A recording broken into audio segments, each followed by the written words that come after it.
One मैं विकास Chauhan exam Doon में आपका स्वागत करता हूं। दोस्तों, हमारे चैनल पर आप नए नए आए हो तो हमारे चैनल को सब्सक्राइब कर दीजिए, लाइक कर दीजिए और बेल आइकन को प्रेस जरूर करें ताकि हमारे हर वीडियो का नोटिफिकेशन आपको मिल सके।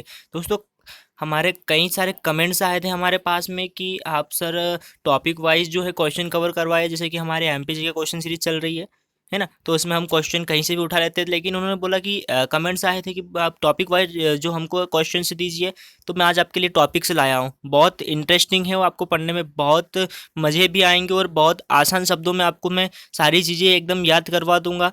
आपको किसी भी क्वेश्चन एमपी से कोई भी क्वेश्चन आपका छूटने वाला नहीं है। तो चलिए हम फटाफट देख लेते हैं। आज हमारा फर्स्ट चैप्टर है मध्य प्रदेश सामान्य परिचय। आज हम सामान्य परिचय की बात करेंगे। देखिए, मध्य प्रदेश का गठन कब हुआ, है ना, या फिर हम बोलेंगे कि गठन कब हुआ। तो गठन हुआ दोस्तों हमारा 1 नवंबर 1956 को।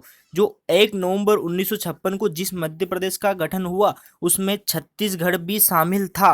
यानी कि 1 नवंबर 1956 को जो मध्य प्रदेश का गठन हुआ था, जब हमारे पास छत्तीसगढ़ भी था, यानी कि मध्य प्रदेश के अंदर ही था। अब आप देख रहे हैं यहाँ पर ये जो यहाँ से जो हिस्सा गया हुआ है, ये आपका नीचे वाला जो हिस्सा है ये छत्तीसगढ़ का है ना। तो ये 1 नवंबर 1956 को छत्तीसगढ़ जब शामिल था तब इसका गठन हुआ। लेकिन इसका वर्तमान स्वरूप क्या है, तो इसका वर्तमान स्वरूप भी हम देख लेते हैं। देखिए, ये इसका वर्तमान स्वरूप आप देख रहे हैं यहाँ पर, ये है आपका वर्तमान स्वरूप, यानी कि ये वाला मध्य प्रदेश है ना।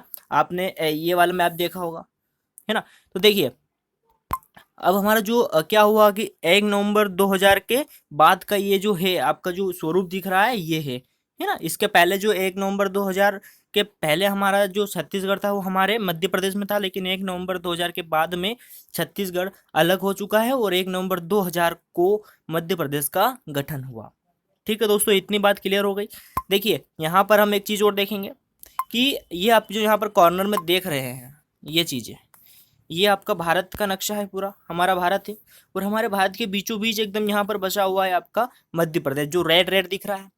अब आप यहाँ पर एक क्वेश्चन ऐसे भी आता है कि मध्य प्रदेश को हृदय प्रदेश क्यों कहा जाता है। ये एमपीपीएससी क्वेश्चन है ना, यानी कि मेंस का क्वेश्चन हो गया। अभी 2 मार्कर का हो गया, पहले 3 मार्कर था, है ना। सिलेबस चेंज हो गया तो कुछ परिवर्तन किए गए। तो देखिए, एक तो ये आता है और एक ऐसे भी आता है ना, कि हृदय प्रदेश के नाम से किसे जाना जाता है। तो हृदय प्रदेश के नाम से मध्य प्रदेश को जाना जाता है। क्यों जाना जाता है दोस्तों, क्योंकि ये आपके भारत के एकदम बीच में स्थित है और ऐसा प्रतीत होता है जैसे कि ये हमारे भारत का हृदय हो, है ना। इसलिए इसको हृदय प्रदेश की संज्ञा दी गई है ना। और इसका मध्य प्रदेश नाम किसने रखा, तो चलिए उनके बारे में भी हम डिस्कस करेंगे। उससे पहले हम देख लें कि हमारा जो मध्य प्रदेश जो वर्तमान स्वरूप है इसकी लंबाई कितनी है, यानी कि जो पूर्व से पश्चिम की लंबाई कितनी है और उत्तर से दक्षिण की लंबाई कितनी है। ये दो चीजें हम कवर करेंगे। तो देखिए, पूर्व से लेकर पश्चिम तक की जो लंबाई है ये वाली, है ना, मैं आपको कलर चेंज करके और अच्छे समझाऊंगा। ये पूर्व से पश्चिम की जो लंबाई है हमारी, ये वाली, ये कितनी है, तो पूर्व से पश्चिम की लंबाई दोस्तों है इसकी 870 किलोमीटर, है ना। या पश्चिम से पूर्व या पूर्व से पश्चिम, ये क्वेश्चन आता है कि पूर्व से पश्चिम की लंबाई कितनी है, तो 870 किलोमीटर। आप इन चीज़ों को नोट्स करते जाइए, है ना। ये फैक्ट। इसके बाद हम बोलेंगे कि उत्तर से दक्षिण की लंबाई कितनी है, यानी कि ऊपर से नीचे वाली लंबाई है उत्तर से दक्षिण की लंबाई। दोस्तों, उत्तर से दक्षिण की लंबाई है इसकी टोटल, देखिए यहाँ पर नीचे भी मैंने फिलअप कर दिया, लिख दिया, तो 608 किलोमीटर। ये 608 किलोमीटर ये भी एग्जाम में पूछा जाता है ना। तो ये दो चीजें जो है आपके मैनली पूछी जाती है। इसके बाद में यहाँ पर है इसका नामकरण किसने दिया, यानी कि मध्य प्रदेश नाम किसने रखा मध्य प्रदेश का 1 नवंबर 2000 1956 को जब इसका गठन हुआ, तो है ना। तो इसका नामकरण लिखा दिया आपका पंडित जवाहरलाल नेहरू ने। पंडित जवाहरलाल नेहरू ने इसका नामकरण दिया। चलते हैं इसके अन्य नाम की बात करेंगे कि अन्य नाम क्या क्या है। तो अन्य नाम है दोस्तों इसके हृदय प्रदेश, है ना। इसके बाद सोया प्रदेश, नदियों का मायका, सोया स्टेट भी बोलते हैं, है ना। तो ये है आपके 3 हृदय प्रदेश। हृदय प्रदेश मैंने ऊपर बता दिया है कि ये एकदम बीच में है अपने भारत के, इसलिए इसको हृदय प्रदेश बोलते हैं। फिर भी हम एक बार और अच्छे समझ लेते हैं। देखिए, मैं वापस वही मैप लेकर आया हूँ आपके लिए। ये है आपका भारत और भारत के एकदम बीच में है आपका मध्य प्रदेश, इसलिए इसे कहा जाता है हृदय प्रदेश। ठीक है। इसके बाद है सोया प्रदेश। क्यों कहा जाता है सोया प्रदेश दोस्तों, क्यों कहा जाता है, तो सोया प्रदेश से इसलिए कहा जाता है क्योंकि यहाँ पर जो सोयाबीन है जो जून और जुलाई में बोई जाती है, इस सोयाबीन का जो है उत्पादन बहुतायत में हमारे मध्य प्रदेश में होता है, यानी कि अधिक मात्रा में बोया भी जाता है और अधिक मात्रा में ये इसकी पैदावार होती है। और यहाँ पर एक क्वेश्चन मैं आपको बता दूं, चाहे क्वेश्चन आपको पता नहीं होगा, सोयाबीन अमेरिका की फसल है, यानी कि सोयाबीन हम अमेरिका से लेकर आए हैं और हमने हमारे मध्य प्रदेश में बोया। मध्य प्रदेश में सबसे पहले सोयाबीन कहाँ बोया गया था? तो मध्य प्रदेश में सबसे पहले सोयाबीन बोया गया था आपके देवास में। कहाँ बोया गया था? देवास में। और देवास से एक और क्वेश्चन आ गया आपका कि देवास में एक नोट प्रेस है। क्या है? नोट प्रेस है ना, नोट प्रेस है। चलिए, अब इसके बाद में यहाँ बोला है कि नदियों का मायका, तो नदियों का मायका क्यों कहा जाता है? तो नदियों का मायका इसे क्यों कहा जाता है ये भी हम देख लेते हैं। तो नदियों का मायका इसे इसलिए कहा जाता है क्योंकि यहाँ पर हमारे मध्य प्रदेश में बहुत ही मात्रा में नदियाँ हैं। जैसे कि सबसे बड़ी नदी की हम बात करेंगे तो नीचे जो हरी हरी दिख रही है आपको, ये है आपकी नर्मदा नदी। ये यहाँ से निकली हुई है आपकी ऊपर की साइड में उत्तर की ओर। ये है आपकी चंबल नदी, है ना। इस तरीके से बहुत सारी नदियाँ निकली हुई है, ठीक है। एक क्वेश्चन ऐसा भी पूछा जाता है कि कौन सी नदी यमुना में नहीं मिलती है, यानी कि यमुना की सहायक नदी नहीं है या यमुना में नहीं मिलती है। तो मैं आपको ये भी बता दूं, तो देखिए ये जो सारी नदियां हैं ये आपका यमुना है ना, यमुना। कि यूपी के इटावा में चंबल नदी मिल जाती है, बाकी जो नदियां हैं ये मिल जाती हैं इस तरह से। लेकिन एक सोन नदी ऐसी मात्र नदी है जो यमुना में नहीं मिलती है, यमुना में नहीं मिलती। ये सीधी कहाँ मिलती है? तो ये सीधी मिलती है आपकी गंगा में, ठीक है, सोन नदी। तो ये क्वेश्चन आपका अच्छे से कवर हो गया। तो ये तीन चीजें आपने देख ली थी। अब मोस्ट इंपोर्टेंट आता है कि अक्षांश व देशांतर विस्तार। इसमें भी जो मैंने पिछले वीडियो बनाए थे तो उसमें कमेंट्स आए थे कि सर हमें अक्षांश और देशांतर विस्तार समझ में नहीं आता कि आखिर होता क्या है ये, उत्तरी अक्षांश पूर्वी देशांतर क्यों कहा जाता है। तो देखिए मैं आपको ये भी बिल्कुल एकदम डिटेल्स ही बताऊंगा कि डिटेल्स से मैं आपको ये सारी चीजें कवर कराऊंगा। ये चीजें आपको डिटेल्स में मैं कवर कराऊंगा। देखिए यहाँ पर हम कवर करेंगे ये चीजें कि हाँ देखते हैं, अभी रुकिए एक मिनट, ये चीजें सारी हम कवर करेंगे अच्छे से, है ना। हाँ दोस्तों, हम बात कर रहे थे थोड़ा सा देखिए यहाँ पर, तो ये अक्षांशीय देशांतरी विस्तार क्या होता है। देखिए मैं आपको एकदम डिटेल्स से बता देता हूँ। यहाँ पर फिर मुझे कलर चेंज करना पड़ेगा। देखिए ये हमारा ग्लोब है, यानी कि हमारा पृथ्वी है ना। और इसमें कुछ काल्पनिक रेखाएं हैं जैसे कि अक्षांश रेखाएं और देशांतर रेखा। तो देशांतर रेखाएं किसे, जैसे कि यहाँ ये दिख रही है आपको हाईलाइट, ये जो लाइन है एक, ये 0 डिग्री देशांतर है ना। ये है 0 डिग्री देशांतर, है ना। यहाँ से हमारे जो समय का निर्धारण होता है देशांतरी रेखा से। और ये देखिए इसके जो यहाँ निकली हुई एकदम ये वाली है ना आड़ी रेखा, तो इसे कहा जाता है अक्षांशी रेखा, है ना, अक्षांशी रेखा।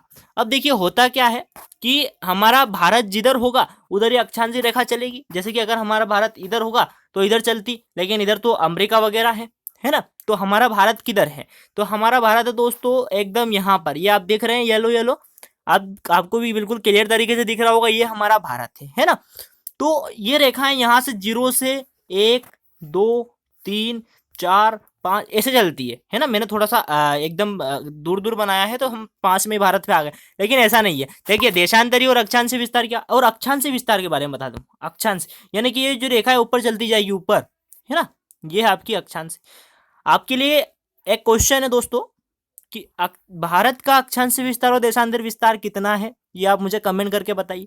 मैं यहाँ मध्य प्रदेश की बात करूंगा, जब ज्योग्राफी पढ़ाऊंगा तो वहां पर आप क्लियर कर देंगे। दोस्तों वीडियो लंबा होगा लेकिन सारी चीजें आपको एकदम क्लियर होने वाली है ना। तो आप वीडियो को लास्ट तक देखिए। लास्ट में हमने क्वेश्चन भी लगाया हुआ है, कुछ क्वेश्चन भी लेकर आया हूँ आपके लिए। तो आपका टेस्ट भी होना है, जिसकी हम अभी तैयारी कर रहे हैं, इसका टेस्ट भी होना है जो हम समझ रहे हैं इसका।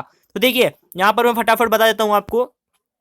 अक्षांश विस्तार यानी कि ये देशांतरी विस्तार है ना, पूर्वी देशांतर। पूर्वी देशांतर क्यों कहा जाता है? क्योंकि ये आप यहाँ देखेंगे, यहाँ इससे इधर वाला हिस्सा ये पूर्वी देशांतर है और इधर वाला ये पश्चिमी देशांतर है ना। ये पश्चिमी देशांतर है, ये वाला लेफ्ट वाला, और ये है आपका पूर्वी देशांतर, है ना। तो पूर्वी यानी कि पूर्व की ओर जा रहे हैं हमारे रेखाएं। जैसे कि 0 डिग्री से हम पूर्व की ओर जाएंगे, जाना पड़ेगा क्योंकि हमारा भारत यहाँ पर, यहाँ का अक्षांश देशांतरी विस्तार निकाल। अब इसका उत्तरी अक्षांश क्यों कहा जाता है? क्योंकि देखिए दोस्तों ये जो रेखा है ये आपको रेखा के बारे में तो पता है कि दिशा के बारे में। तो यहाँ से हम जब ऊपर जाएंगे इस 0 डिग्री अक्षांश से ऊपर, है ना, तो ये जो ऊपर जाएंगे हम, तो यहाँ पे क्या होगा हमारा उत्तरी अक्षांश, क्योंकि ये जो हिस्सा है उत्तरी उत्तरी जीरा है, जो हिस्सा है ये वाला, तो हमारा इधर से बढ़ेंगे तो उत्तरी अक्षांश, यानी कि मैं टोटल बात करूं तो हमारे भारत के हम या तो हम यहाँ से इधर पास पास आते जाएंगे, ये देशांतरी, और हम यहाँ से ऊपर चलते जाएंगे, यानी कि 0 डिग्री से ऊपर। मैंने नीचे अलग बनाया है ना थोड़ा सा, 0 डिग्री से हम ऊपर चलेंगे। तो हम यहाँ पर सिर्फ बात करेंगे मध्य प्रदेश का अक्षांश विस्तार।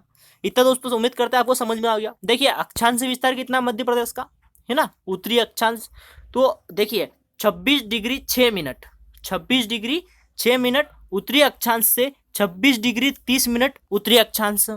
ठीक है, अब इसका देशांतरी विस्तार कितना है, तो देशांतरी विस्तार देख लेते हैं। 74 डिग्री 59 मिनट पूर्वी देशांतर, यानी कि पूर्व में जा रहे हैं हम, पूर्व में, पूर्वी देशांतर से 82 डिग्री 66 मिनट पूर्वी देशांतर। ये हो गया आपका मध्य प्रदेश का देशांतरी विस्तार। आपको एक चीज और क्लियर कर दूं मैं, वीडियो बड़ा होगा, वीडियो जरूर बड़ा होगा, लेकिन आप लास्ट तक देखिएगा, इसे सारी चीजें एकदम क्लियर हो जाएगी आपकी। देखिए यहाँ पर ये जो देशांतरी रेखाएं होती है ये किसका निर्धारण करती है, तो ये आपके समय का निर्धारण करती है। किसका करती है दोस्तों, समय का निर्धारण। और आपकी जो अक्षांशी रेखाएं होती है ये किसका निर्धारण करती है, तो ये आपका करती है जलवायु का निर्धारण।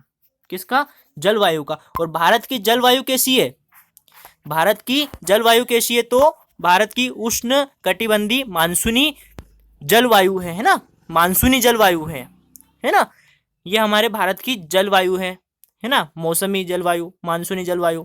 ठीक है, तो चलिए ये भी हमको क्लियर हो गया। वीडियो थोड़ा बड़ा जरूर होगा। देखिए यहाँ पर ये देखेंगे हम राजकीय पुष्प, हमारे मध्य प्रदेश का राजकीय पुष्प लिली है, आप जानते हैं।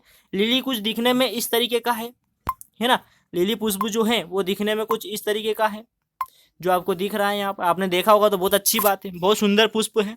इसके बारे में हम थोड़ी सी जानकारी निकालते हैं, देखते हैं। सफेद लिली का वैज्ञानिक नाम क्या है दोस्तों, सफेद लिली का वैज्ञानिक नाम क्या है, तो इसका वैज्ञानिक नाम है दोस्तों लिलियम कैंडिडम, है ना, ये पूछा जाता है एग्जाम्स में, है ना, लिलियम कैंडिडम। ठीक है, इसके बाद में थोड़ा सा नीचे हम देखेंगे।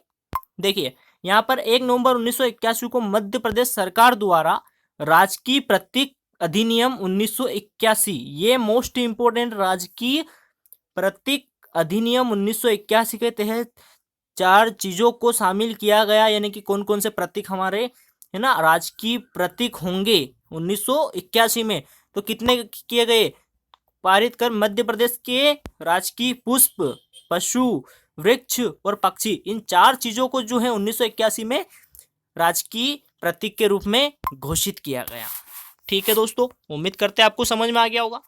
चलते हैं, देखिए यहाँ पर राजकीय पशु की बात आ रही है, तो ये जो आप देख रहे हैं हिरन, है ना, बारहसिंगा ब्रेडरी प्रजाति का, है ना, बारहसिंगा, आपने कहीं आप चिड़ियाघर में गए होंगे तो आपने वहां देखी होंगे ये। इसके कुछ 12 सिंग सिर्फ नाम है, लेकिन इसके कई सारे सिंग हो सकते हैं, जैसे कि 10 भी होते हैं, है ना, और 14 भी हो सकते हैं।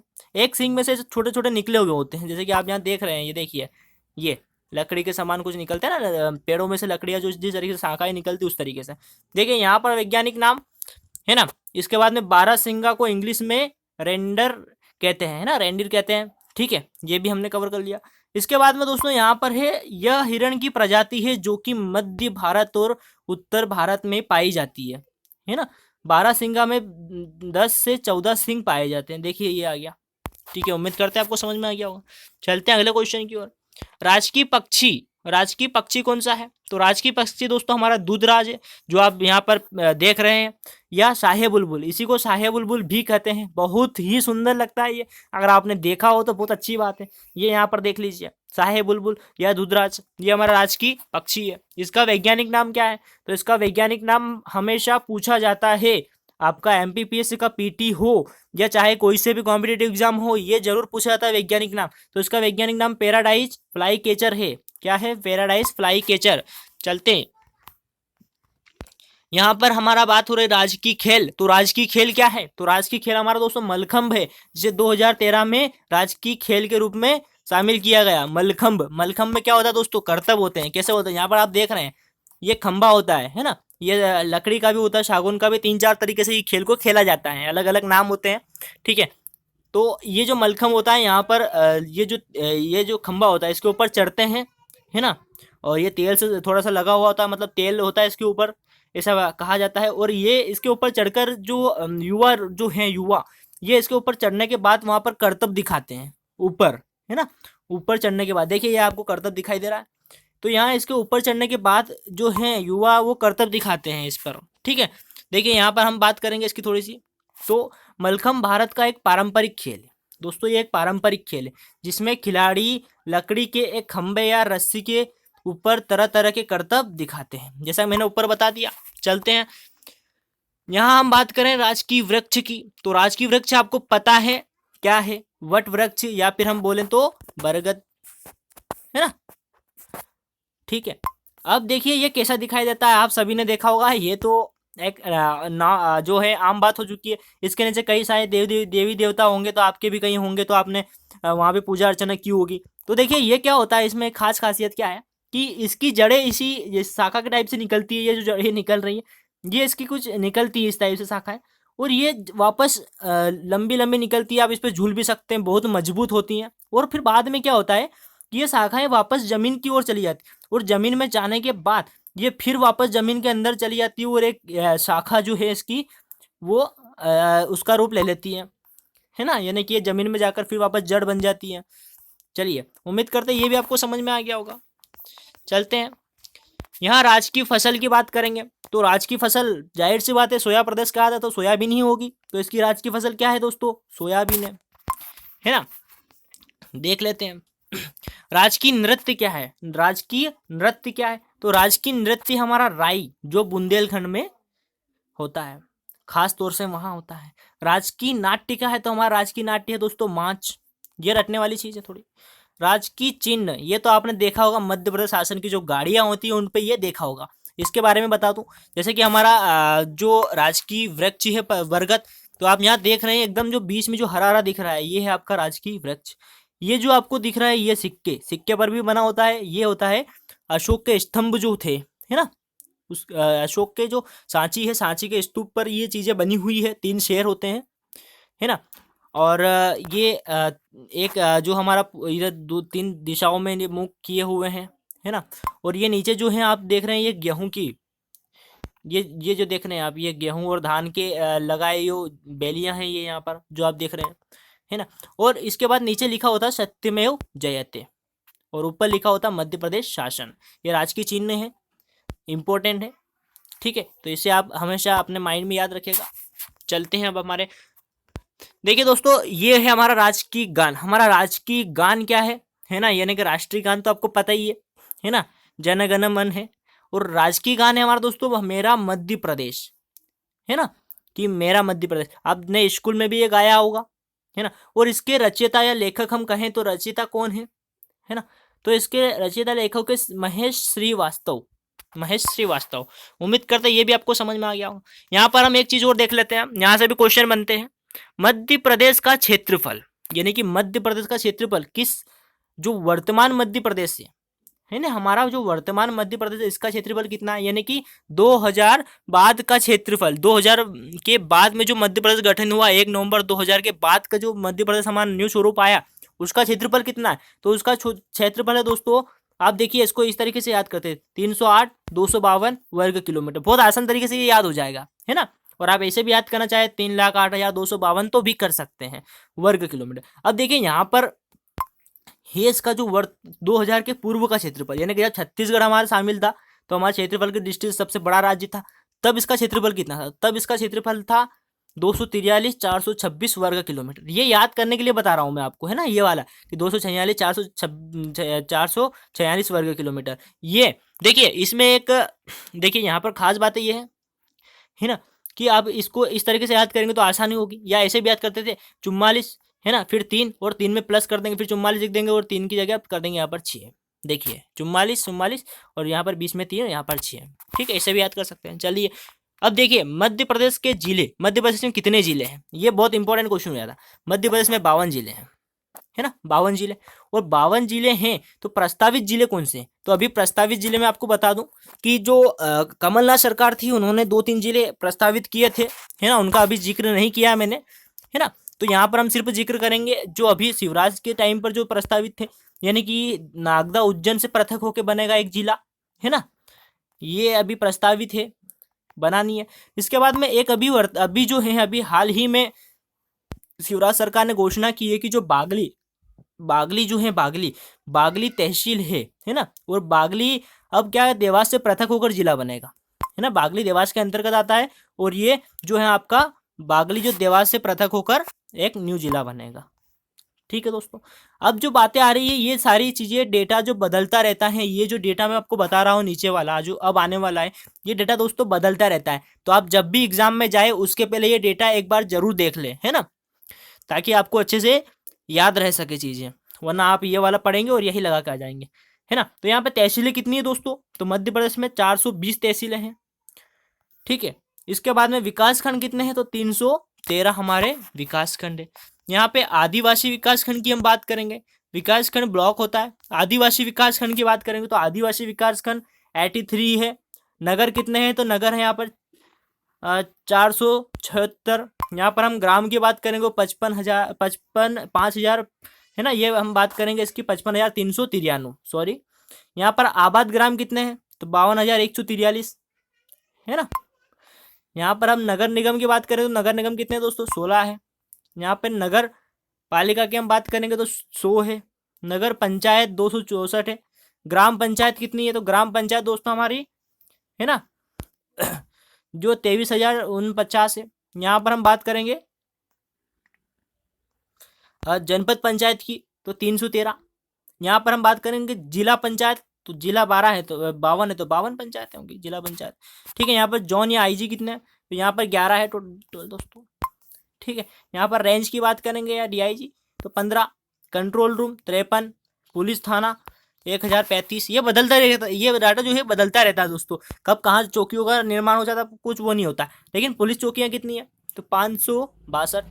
अब यहाँ पे ये क्वेश्चन आता है राजधानी, ये मुझे पहले ही बता देना चाहिए था लेकिन मैंने बाद में बताया।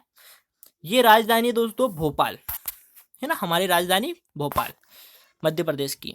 राज्य की राजधानी की बात करेंगे, राज्य की राजधानी भोपाल है। अब लोकसभा सीटें कितनी है, ये डाटा तो ऐसा ही है अभी तक, है ना। तो लोकसभा सीटें हैं हमारी 29, मोस्ट इंपोर्टेंट हो जाते हैं लोकसभा सीटें, ये पूछा भी जाता है ना। और राज्यसभा सीटें हमारे पास 31 है। विधानसभा सीटें, तो विधानसभा सीटों में कन्फ्यूजन होता है, कहीं कहीं आपको ऑप्शन में आएगा 231, है ना। और ये 231 अगर आपको ऑप्शन में आए, कहीं क्वेश्चन आ जाए विधानसभा सीटों का, तो आपको ये राइट करके आना है। क्यों करके आना है, क्योंकि 230, और कहीं अगर आपको 230 भी मिले तो भी राइट हो जाएगा आपका 230, लेकिन 231 अगर ऑप्शन में है तो आप यही क्लिक करें, क्योंकि 230 प्लस 1 है यहाँ पर, है ना। देखिए लोकसभा सीटों में आरक्षण, हमारे आरक्षण कितना दिया गया है एससी वालों को, एससी वालों की सीट 4 है इसमें, है ना, लोकसभा में, और 6 एसटी वालों को सीट दी रही। विधानसभा में कितनी दे रखी, तो विधानसभा में एससी वालों के 35 सीटें हैं और एसटी वालों के लिए 47 है। उम्मीद करते हैं आपको समझ में आ रहा होगा। अब महत्वपूर्ण तथ्य दोस्तों इंपॉर्टेंट हो जाते हैं ये, है ना। और मैंने अपने जो एमपीजी के क्वेश्चन सीरीज चला रहा था वहाँ पर मैंने सारी चीज़ें की डिस्कस अच्छे से की हुई है, तो मैं उसका लिंक आपको डिस्क्रिप्शन में दे दूंगा, आप सारे वीडियो वहाँ से देख सकते हैं। देखिए विशेष तथ्य की हम बात करें, कर्क रेखा मध्य प्रदेश के 14 जिलों से होकर गुजरती है ना। कितने जिलों से, 14 जिलों से। कौन कौन से 14 जिले देख लेते हैं एक बार, ये आप नोट कर लीजिएगा या फिर याद भी कर सकते हैं। देखिए ये कर्क रेखा दोस्तों आपकी, और कर्क रेखा 14 जिलों से होकर गुजरती है। देखिए देख लेते हैं ये भी, ये आपका रतलाम, नीचे है उज्जैन, ये ऊपर है आपका आगर मालवा, है ना, जो 2013 में जिला बना। ये है आपका राजगढ़, और जो आगर मालवा है ना, ये 2013 के पहले जो कर्क रेखा गुजरती थी उसे क्या कहा जाता, शाजापुर से गुजरती थी। लेकिन अब ये आगर मालवा अलग हो गया है, तो अब कर्क रेखा आगर मालवा से गुजरती है ना। उसके बाद में आपका सीहोर, भोपाल, विदिशा, रायसेन, सागर, दमोह, जबलपुर, कटनी, उमरिया या शहडोल। ये बहुत अच्छे क्वेश्चन आते हैं इस टाइप से कि कौन से जिले से कर्क रेखा नहीं गुजरती है, तो ये एक बार आप माइंड में रखिएगा। ठीक है, देखिए अब यहाँ पर एक क्वेश्चन और आता है, भारत की मध्याह्न रेखा या मानक रेखा 82.5 डिग्री एकमात्र जिले सिंगरौली से होकर गुजरती है। दोस्तों सिंगरौली से जो मानक रेखा है हमारी वो गुजरती है। चलिए यहाँ पर देख लेते हैं, ये देखिए आपका मध्य प्रदेश है पूरा, और 82.5 डिग्री जो है वो सिर्फ एकमात्र सिंगरौली से होकर गुजरती है। उम्मीद करते हैं आपको समझ में। अब हमारा टेस्ट सीरीज स्टार्ट हो गया दोस्तों। आप वीडियो को स्किप नहीं किया है आपने, काफी अच्छी बात है। अब देखिए हमारी टेस्ट सीरीज देखिए, यहाँ पर हम उन चीजों के बारे में बात। मध्य प्रदेश का गठन कब हुआ दोस्तों? जल्दी जल्दी बताइए कमेंट करके, मध्य प्रदेश का गठन कब हुआ? मध्य प्रदेश का गठन कब हुआ दोस्तों? तो मध्य प्रदेश का गठन कब हुआ? 1 नवंबर 1956 को, है ना। वर्तमान स्वरूप की बात करेंगे तो वो क्या हुआ?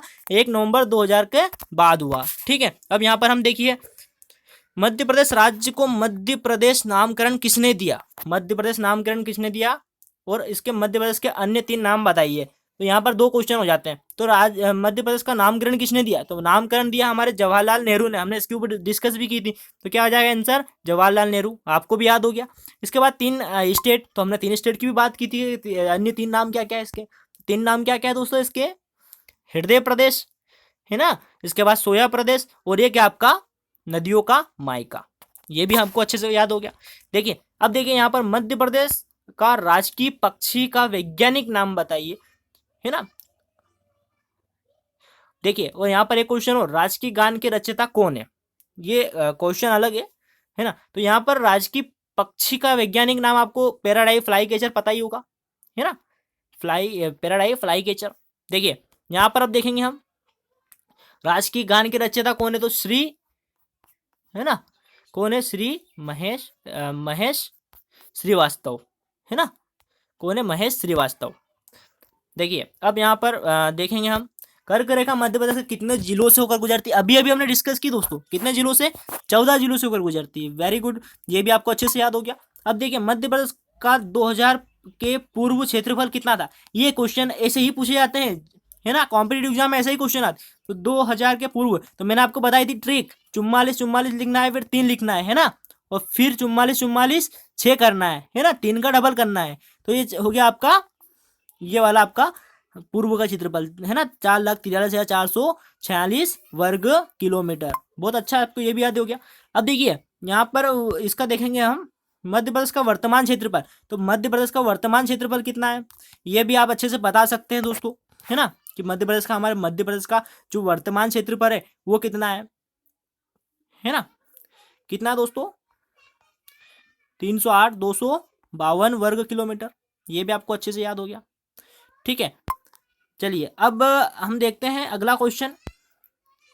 प्रदेश में वर्तमान में कितने जिले तथा कितने प्रस्तावित? तो दोस्तों वर्तमान में जिले कितने हैं ये क्वेश्चन पूछा जाता है, प्रस्तावित है ये पूछा नहीं जाता है, लेकिन आपको मैंने अभी समझाया है तो आपसे मैंने कर लिया। लेकिन जो डायरेक्टली एग्जाम में क्वेश्चन ये टाइप का पूछा जाता है, वर्तमान में कितने जिले हैं, है ना। बहुत ही सिंपल है, आप बता सकते हैं कि 52 जिले हैं और 2 प्रस्तावित है। जब ये जिले जो बन जाएंगे, अभी प्रस्तावित है यानी कि इनकी घोषणा हो चुकी है, यानी कि ये बनना तय है, और जब बन जाएंगे तो हमारे पास कितने 54 जिले हो जाएंगे, और भी प्रस्तावित होते जाएंगे और बढ़ते जाएंगे।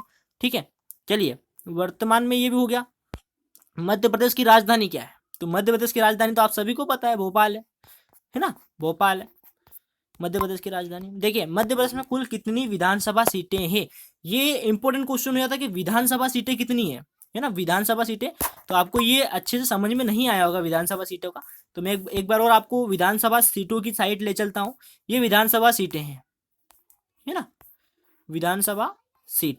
तो विधानसभा सीट में आपको पहले ही मैंने बताया था कि कितने हमको करना है विधानसभा सीटों में। तो विधानसभा सीटों में कितना करना है? अगर 230 ऑप्शन आए, 230 ओनली 230 ऑप्शन में हो और बाकी अलग अलग ऑप्शन हो, तो आपको 230 करेक्ट करना है। लेकिन 230 या 231 भी आए, तो 231 आए और बाकी ऑप्शन अलग अलग आए, तो 231 आपको करना है विधानसभा सीटों में। अब देखिए यहाँ पर हम बात करेंगे मध्य प्रदेश का सबसे पश्चिमी जिला कौन सा है? मोस्ट इंपोर्टेंट क्वेश्चन हो जाते हैं दोस्तों।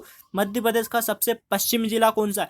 तो मैं आपको चारों जिलों के बारे में डिस्कस कराऊंगा। चारों जिले जो हैं आपके, वो आपको मैं बताऊंगा कि सबसे पूर्वी जिला कौन सा, सबसे पश्चिमी जिला कौन सा है ना। तो देखिए यहाँ पर हम बात करेंगे मध्य प्रदेश का सबसे पश्चिमी जिला, है ना। तो पश्चिमी जिला कौन सा? सबसे पश्चिमी जिला, यानी कि इधर वाले मध्य प्रदेश का पूर्वी जिला, पश्चिमी जिला, उत्तर जिला और दक्षिणी जिला, ये 4 जिले। तो पश्चिमी जिला दोस्तों आपका है बुरहानपुर, है ना। पश्चिम जिला कौन सा दोस्तों आपका? सॉरी, पश्चिम जिला आपका है बड़वानी। ये क्वेश्चन में मुझे थोड़ा सा कन्फ्यूजन हो रहा है, इसका कमेंट्स में आप बताइए जरूर, है ना। इसका आप कमेंट करके बताइए कि सबसे पश्चिमी जिला जो है वो कौन सा है। सॉरी दोस्तों, मैंने आपको भी बताया नहीं है, तो ये हमारे क्वेश्चन में भी आ जाएगा। देखिए जैसे कि मैं आपको यहाँ मैपिंग में बता दूँ थोड़ा सा इसके बारे में, है ना। तो सबसे पूर्वी जिला है आपका दोस्तों सिंगरौली, ये दिख रहा है आपको पूर्व में सिंगरौली, सबसे पश्चिम में दिख रहा है आपको अलीराजपुर, सबसे उत्तर में आपको क्या दिख रहा है, सबसे उत्तर में दिख रहा है आपको मुरैना, और सबसे दक्षिण में आपको दिख रहा है यहाँ पर बुरहानपुर। ये 4 जिले जो हैं पूर्वी पश्चिम उत्तर दक्षिण जिले हैं। इस तरीके से पूछा जाता है क्वेश्चन, सबसे पश्चिम जिला सबसे पूर्वी जिला कौन सा है ना, तो यहाँ पर मुरैना, यहाँ पर क्या है सिंगरौली, है ना, और नीचे क्या है, नीचे है आपका बुरहानपुर, है ना, और इसके सबसे जो है पश्चिम जिला कौन सा है, तो वो है आपका अलीराजपुर। ठीक है, ये क्वेश्चन भी पूछा जाता है। उम्मीद करते हैं दोस्तों आपको सारे क्वेश्चन हमारे समझ में आ गए होंगे।